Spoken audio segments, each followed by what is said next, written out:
নমস্কার, আমি মৌমি ভট্টাচার্য আবার এসেছি আপনাদের সামনে আমার নিজের লেখা কবিতা নিয়ে। 2026 মাতৃ দিবস উপলক্ষে প্রত্যেক মায়েদের জন্য আমার নিজের লেখা একটি ছোট্ট নিবেদন।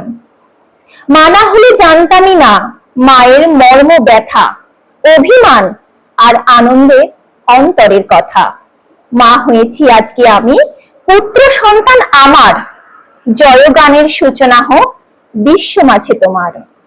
আস্তরণের 7টি ধাপ, পেটের জ্বালার ক্ষত, রক্ত ধারায় 2 প্রাণের লড়াই ক্রমাগত।